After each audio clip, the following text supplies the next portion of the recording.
From a young age, I was taught that hard work and kindness were the keys to a good life.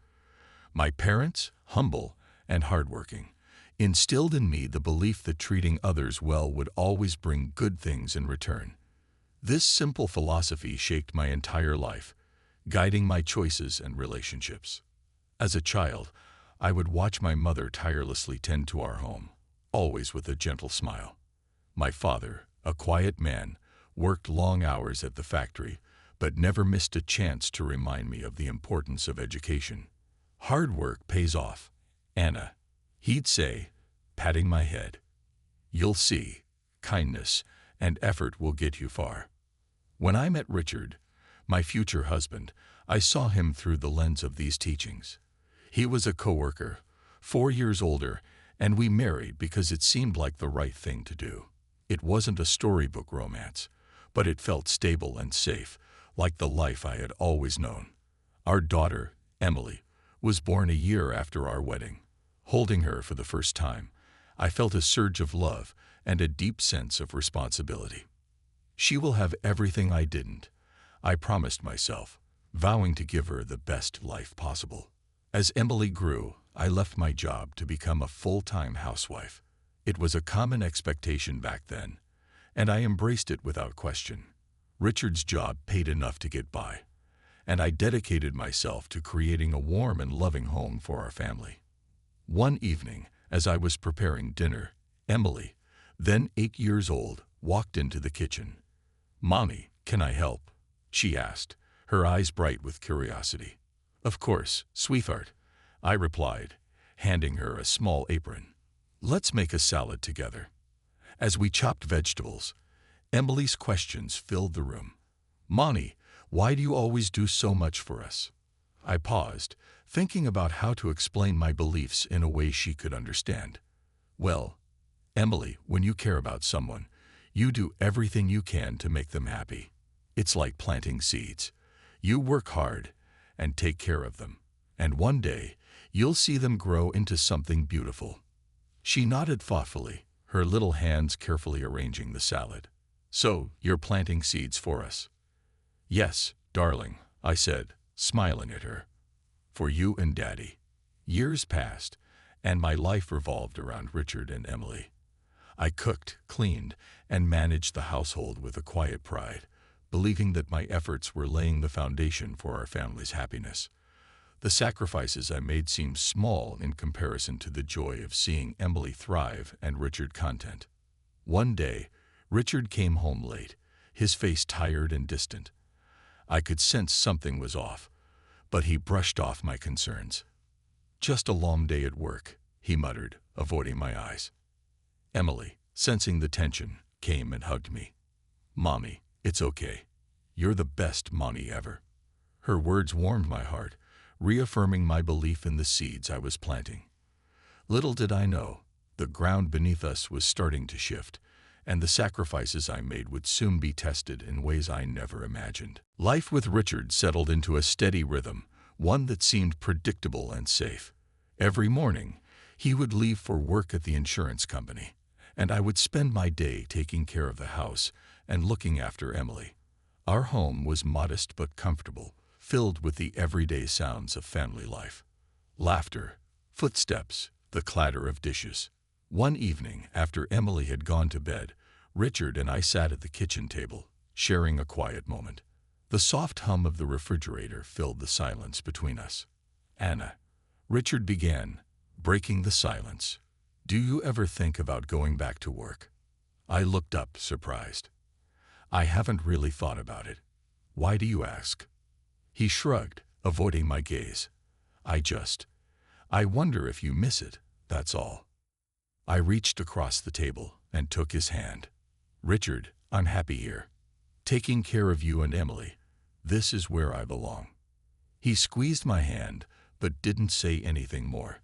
I felt a twinge of unease, but I pushed it aside, choosing to believe that our life was as solid as it seemed. Days turned into weeks, and weeks into months. Emily was growing fast, her bright spirit a constant source of joy. One afternoon, as we walked home from school, she chattered excitedly about her day. "Mommy, Guess what? I got an A on my spelling test. That's wonderful, Emily, I exclaimed, beaming with pride. You worked so hard, and it paid off. Just like you always say, right? Hard work pays off. That's right, sweetheart. That evening, as I prepared dinner, I felt a sense of contentment. Our life might not be glamorous, but it was good. The routines and small joys of daily life made me feel secure, like everything was exactly as it should be. But beneath the surface, cracks were beginning to form. Richard started coming home later and later, always with a vague excuse about work. I noticed the change, but I didn't want to believe that anything could be wrong. One night, he came home well past dinner, his shirt wrinkled and eyes tired. Long day? I asked, trying to keep my tone light. Yeah, he replied shortly, heading straight for the shower. As I cleaned up the kitchen, I couldn't shake the feeling that something was amiss. I wanted to ask more, to understand what was happening, but a part of me was afraid of what I might hear. Weeks later, on a quiet Sunday afternoon, Richard suggested we go for a drive. Emily sat in the back seat, her head buried in a book, while Richard and I sat in silence, the hum of the engine filling the car. Anna, Richard said finally, breaking the silence. There's something I need to tell you. My heart skipped a beat. What is it? He took a deep breath, his knuckles white, as he gripped the steering wheel. I've been seeing someone else. The words hung in the air, heavy and suffocating. I felt like the ground had been ripped out from under me. What? I whispered, barely able to speak. I didn't mean for it to happen, he continued, his voice shaking. It just did. I turned to look at him, searching his face for some sign that this was all a bad dream. But his eyes were filled with a strange mix of guilt and resignation. How long? I managed to ask. A few months, he admitted, his gaze fixed on the road ahead. I felt like I couldn't breathe. All the stability I had clung to, the illusion of our happy life, shattered in an instant. The drive back home was a blur of tears and silence, Emily blissfully unaware in the backseat. That night, as I lay in bed beside a man I no longer recognized, I realized that the life I had worked so hard to build was built on a fragile foundation. The stability I had cherished was nothing more than an illusion, and I was left to pick up the pieces of a life I no longer understood. The days after Richard's confession were some of the darkest of my life. The man I had trusted, the man I had built my life around, had betrayed me. I felt as if I were walking through a nightmare from which I couldn't wake up. I had always believed that hard work and kindness would be rewarded, but now everything seemed to be falling apart. One morning, a few weeks later, I was sitting at the kitchen table, staring at a cold cup of coffee, when the phone rang. It was my father. Anna, he said, his voice gentle, I heard about Richard. I want you and Emily to come stay with me for a while. You need a break. Thanks, Dad, I replied, tears welling up in my eyes. I don't know what to do. We'll figure it out together, he assured me. You don't have to go through this alone. With my father's encouragement, I packed up a few things for Emily and me, and we went to stay with him. Being back in my childhood home brought a strange mix of comfort and sadness. My mother had passed away a few years earlier, and the house felt emptier without her. One evening, as we sat in the living room, my father looked at me with concern. Anna, have you thought about what you're going to do next? I shook my head, feeling lost. I don't even know where to start, Dad. Everything I thought I knew has been turned upside down. He leaned forward, his eyes filled with sympathy. You don't have to make any decisions right now. Just take it one day at a time. And remember, you have people who care about you. Emily, who had been quietly playing with her toys, looked up at me. Mommy, are we going to stay here forever? I forced a smile, trying to hide my uncertainty. Just for a little while, sweetie, until we figure things out. Will Daddy come to visit? She asked innocently. I exchanged a glance with my father, not sure how to answer. We'll see, Emily. Right now, we just need to focus on us. The next few weeks were a blur of trying to find some semblance of normalcy. Emily started at a new school, and I began looking for a job. It wasn't easy, but my father's support was a lifeline. One day, Richard showed up at my father's house. I wasn't prepared to see him, but there he was, standing on the porch with a look of regret on his face. "Anna, can we talk?" he asked, his voice heavy with guilt. I stepped outside, closing the door behind me. "What is there to talk about, Richard? You made your choice." "I know I did," he said, his shoulders slumping. "And I'm sorry. I was stupid. I messed up." "That's an understatement," I replied, crossing my arms. "Do you have any idea what you've put us through?" He looked down, unable to meet my eyes. "I want to make things right. I want to be there for Emily." I sighed, feeling a mix of anger and sadness. "It's not that simple, Richard. You can't just undo what you've done." "I know," he said, his voice breaking. "But I want to try. Please, Anna, give me a chance to make things right." I looked at him, the man I had once loved, and felt a pang of sorrow. "You hurt us, Richard, and it's going to take a long time to heal from that." He nodded, tears glistening in his eyes. "I understand, but I'm not giving up. I love Emily, and I want to be a better father." With that, he turned and walked away, leaving me standing on the porch, grappling with a whirlwind of emotions. Starting over was harder than I imagined. Every day was a battle between despair and a determination. Emily and I settled into a small apartment near her new school. It wasn't much, but it was a fresh start. My father's support kept me going, but I knew I needed to stand on my own 2 feet. I spent my days job hunting, filling out applications, and going to interviews. The rejection letters piled up, each one a reminder of how tough this journey was going to be. But I refused to give up. I had Emily to think about. One morning, I was sitting at the kitchen table, sorting through the mail, when Emily came in with a worried look on her face. "Mommy, are we going to be okay?" she asked, her voice small. I pulled her onto my lap, hugging her tight. "Yes, sweetheart, we're going to be just fine. It's going to take some time, but we'll get through this together." She nodded, but I could see the doubt in her eyes. I wanted so badly to make everything better for her, to give her the security she deserved. Later that week, I got a call from a 24-hour diner looking for waitstaff. It wasn't my dream job, but it was a start. I went in for the interview, nervous but determined. The manager, a middle-aged woman named Linda, looked over my resume. "Anna, you've got a lot of experience. Why do you want to work here?" I took a deep breath, choosing my words carefully. "I need to support my daughter, and I'm willing to do whatever it takes.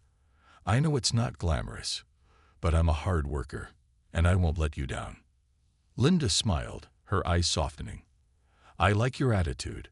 We can give you a shot. Can you start tomorrow?" "Yes, thank you," I replied, relief washing over me. That night, I sat Emily down to share the news. "Guess what, sweetie? I got a job." Her face lit up. "Really, Mommy? Where?" "At a diner. It's going to be hard work, but it's a good start." She hugged me tight. "I'm proud of you, Mommy." Starting the job was a challenge. The hours were long, and the work was physically demanding. But I found a rhythm, and the routine became a source of comfort. Linda was supportive, and my coworkers soon became friends. One evening, after a particularly busy shift, I sat down with Linda for a cup of coffee. "You're doing great, Anna," she said, sipping her drink. "How are you holding up?" I sighed, feeling the weight of the past few months. "It's been tough, but I'm getting there. Emily is my motivation. I just want to give her a good life." Linda nodded, her expression thoughtful. "You're stronger than you think, and you're not alone. We're all here for you." Her words meant the world to me. For the first time in a long time, I felt a glimmer of hope. As weeks turned into months, I managed to save a little money. Emily was excelling in school, and I could see the confidence returning to her eyes. Our bond grew stronger, and we found joy in the little things: movie nights, homemade pizza, and long walks in the park. One day, Emily came home with a flyer for a school talent show. "Mommy, I want to sing in the talent show," she announced, her eyes shining with excitement. I smiled, proud of her courage. "That's wonderful, Emily. What are you going to sing?" She handed me the flyer, pointing to a song she loved. "Can you help me practice?" "Of course, sweetheart," I replied, hugging her. "We'll make sure you're ready." We spent evenings practicing, her sweet voice filling our tiny apartment. The night of the talent show, I sat in the front row, my heart swelling with pride as she took the stage. When she finished, the applause was thunderous. She looked at me, beaming, and I felt tears of joy streaming down my face. In that moment, I knew we were going to be okay. Emily's success at the talent show was a beacon of light in our challenging journey. As time passed, she continued to excel in school, her determination matching mine. I worked long hours at the diner, saving every penny I could for her future. Despite the hardships, seeing Emily thrive filled me with an overwhelming sense of pride. One evening, as we were finishing dinner, Emily looked up at me with a serious expression. "Mom, can I talk to you about something important?" "Of course, sweetie. What's on your mind?" I asked, setting aside my plate. "I've been thinking a lot about college," she began, her eyes filled with a mixture of excitement and anxiety. "I want to apply to Harvard." My heart skipped a beat. Harvard was a dream, one I had always hoped she would pursue, but the financial burden seemed insurmountable. "That's amazing, Emily. You've worked so hard, and you deserve it," I said, reaching out to hold her hand. "But Harvard is expensive. We'll need to figure out how to afford it." Emily squeezed my hand, determination shining in her eyes. "I know, Mom. I've been looking into scholarships and financial aid. I believe I can get in." Her confidence was infectious, and I couldn't help but smile. "We'll do everything we can to make it happen." Months passed, filled with applications, essays, and exams. Emily's hard work paid off when the acceptance letter arrived. She rushed into the house, the letter clutched in her hand. "Mom, I got in. I got into Harvard," she exclaimed, tears of joy streaming down her face. I pulled her into a tight embrace, my own tears flowing freely. "I'm so proud of you, Emily. You did it." That night, as we celebrated with a modest dinner, the reality of the financial challenge loomed over us. I sat down with Emily, a stack of bills and papers spread out before us. "We have to be smart about this," I said, my voice steady. "I've saved up some money, but it's not enough. We need to look into every possible scholarship and loan." Emily nodded, her resolve unwavering. "We'll find a way, Mom. I promise." The next few months were a whirlwind of preparations. Emily secured several scholarships, and I took on extra shifts at the diner, determined to support her dream. As the day of her departure for Harvard approached, a bittersweet feeling settled over me. One evening, as we packed her things, Emily sat down beside me, her expression thoughtful. "Mom, I've been thinking," she began hesitantly. "You've done so much for me. I don't want you to keep working so hard. You deserve a break." I looked at her, my heart swelling with love and pride. "Emily, you are my world. Everything I've done is because I want you to have the best life possible. Don't worry about me.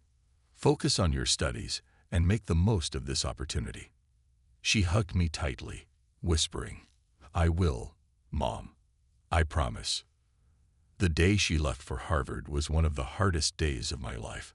I watched her board the train, her face a mix of excitement and nervousness.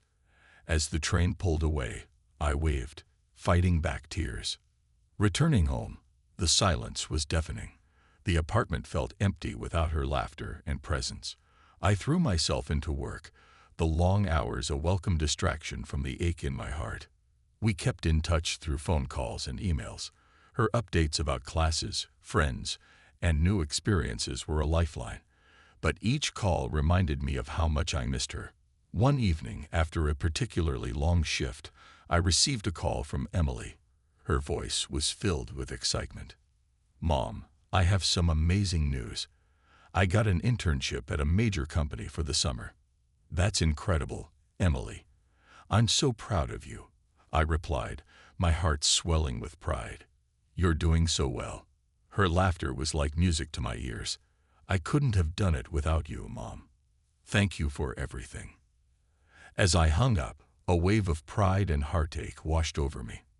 Emily was achieving her dreams, and I was so proud of her, but the distance between us felt like an ever-growing chasm. With Emily off at Harvard, I found myself alone in our small apartment. The silence was overwhelming at first. Every corner of the house held memories of her, from the crayon drawings on the fridge to the stack of books on her desk.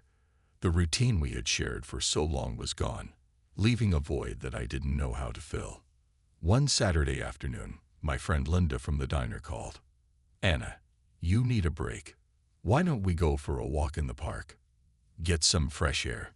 I hesitated, glancing around the empty apartment. "I don't know, Linda. I've got a lot to do here." "Nonsense," she replied firmly. "You need to get out. Meet me at the park in half an hour." Reluctantly, I agreed. As I walked to the park, the crisp air and the sound of children playing brought back memories of happier times. Linda was waiting for me near the fountain, a warm smile on her face. "Glad you made it," she said, linking her arm with mine. "Let's walk." As we strolled through the park, Linda chatted about her family, her latest hobby of painting, and the book she was reading. I found myself relaxing, enjoying the simple pleasure of a good conversation. "Anna," Linda said after a while, "you've spent so many years taking care of Emily and working hard. It's time you did something for yourself." I sighed, feeling the weight of her words. "I wouldn't even know where to start, Linda. My life has always been about taking care of others." Linda stopped and looked at me, her eyes filled with concern. "That's exactly why you need to find something that's just for you. Think about it. What have you always wanted to do, but never had the time for?" The question lingered in my mind long after we parted ways. That evening, as I sat alone in the apartment, I realized that I had lost touch with who I was. Emily's departure was a chance for me to rediscover myself. The next day, I found myself at the local community center, browsing through flyers for various classes and activities.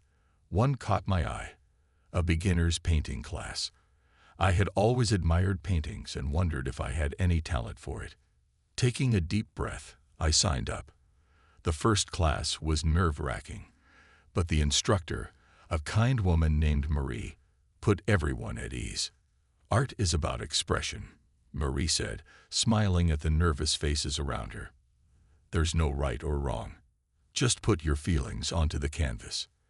I dipped my brush into the vibrant colors and hesitantly made my first stroke. As the paint flowed, I felt a sense of liberation. Each class became a sanctuary, a place where I could express my emotions and find solace. One evening after class, Marie approached me. "Anna, your work is beautiful. You have a natural talent." "Thank you," I replied, feeling the warmth spread through me. I never thought I could do something like this. Marie smiled. "You've got more in you than you realize. Keep painting. Let it be your escape." Painting became my refuge. It filled the emptiness left by Emily's absence and gave me a sense of purpose beyond work and responsibilities. I started exploring other interests too: gardening, reading, and even joining a hiking club. One weekend, the hiking club planned a trip to the mountains. It was a challenging hike, but reaching the summit filled me with a sense of accomplishment I hadn't felt in years. As I stood at the top, looking out over the vast landscape, I felt a profound sense of peace. For the first time in a long time, I was doing something just for me. The world was full of possibilities, and I was ready to explore them. One evening, Emily called, her voice filled with excitement. "Mom, guess what? I got an A on my final paper. That's amazing, Emily. I'm so proud of you, I replied, my heart swelling with pride. What about you, Mom? How are you doing? I smiled, feeling a warmth spread through me. I'm doing great, sweetheart. I've taken up painting, and I even went on a hike last weekend. That's awesome, Mom, she exclaimed. I'm so glad you're finding time for yourself. Her words meant the world to me. Rediscovering myself was a journey, but it was one I was grateful for. It was a chance to find joy in new experiences and to remember that I was more than just a mother and a worker. I was Anna, and I was finally finding my own way. Life was finally beginning to feel balanced. Emily was thriving at Harvard, and I had found joy in my new hobbies and friendships. Painting, hiking, and gardening had filled my days with purpose and creativity. I had started to rebuild myself, piece by piece. One rainy afternoon, as I was working on a new painting, there was a knock on the door. I opened it to find Emily standing there, drenched and visibly upset. Emily, what's wrong? I asked, pulling her inside and grabbing a towel. She wiped her face, tears mingling with the rain. Mom, I don't know what to do, she said, her voice breaking. I'm pregnant, and Michael, he left me. My heart ached for her. I led her to the couch, holding her hands. Emily, we'll figure this out. You're not alone. She sobbed, burying her face in my shoulder. I'm so scared, Mom. I don't know how to do this. You're strong, Emily. Stronger than you realize, I said, stroking her hair. We'll get through this together. Over the next few weeks, we talked about her options and plans. Emily decided to keep the baby, and we started preparing for her new journey as a mother. It was a challenging time, but it also brought us closer together. One evening, as we were sorting through baby clothes, Emily looked up at me, her eyes filled with gratitude. Mom, I don't know what I'd do without you. I smiled, my heart swelling with love. We're family, Emily. We take care of each other. Just as we were settling into this new phase of our lives, an unexpected visitor knocked on our door. It was Richard, looking older and more tired than I remembered. Anna, Emily, he said, his voice heavy with regret. Can we talk? I exchanged a wary glance with Emily. What do you want, Richard? He sighed, rubbing his temples. I've made a lot of mistakes. I'm here to make amends, if you'll let me. Emily stood up, her voice shaking with anger. Now you want to make amends, after everything. Richard looked at her, his eyes filled with sorrow. I know I can't undo the past, but I want to be part of your future. Both of you. I felt a mix of emotions, anger, hurt, but also a small flicker of hope. Richard, this isn't just about you. Emily is going through a lot right now. He nodded, his expression earnest. I want to help. I want to be there for my grandchild. Please, give me a chance. Emily turned to me, her eyes searching mine for guidance. Mom, what should we do? I took a deep breath, thinking about the crossroads we were at. Emily, this is your decision too. But maybe we should hear him out. We sat down together, the tension palpable. Richard began to explain how he had realized the error of his ways, how he had sought therapy, and how he had been trying to piece his life back together. I know I can't change what happened, he said, his voice thick with emotion. But I want to be here now for both of you. I want to support you, Emily, in any way I can. Emily looked at him, tears in her eyes. It's going to take time, Dad. A lot of time. I understand, he replied softly. I'm willing to do whatever it takes. As the weeks went by, Richard started to rebuild his relationship with Emily.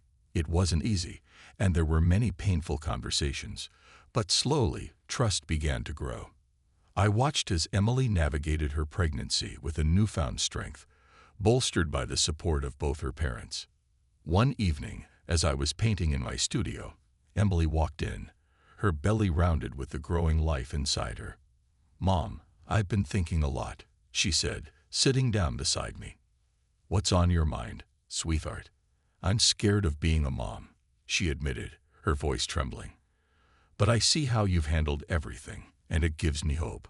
I want to be as strong as you. Tears filled my eyes. Emily, you already are. You've faced so much, and you're still standing. That's strength. She hugged me tightly. Thank you, Mom, for everything. As Emily's due date approached, the anticipation and anxiety grew. Richard was there, offering support and trying to make up for lost time. It wasn't a perfect situation, but it was a start. Finally, the day came. Emily went into labor, and we rushed to the hospital. Hours later, she gave birth to a beautiful baby girl. Holding my granddaughter for the first time, I felt a sense of completeness, a full circle moment that I hadn't expected. Emily looked at me, exhausted but radiant. Mom, I want to name her Hope, because that's what you've given me. I smiled through my tears, kissing her forehead. Hope is a perfect name.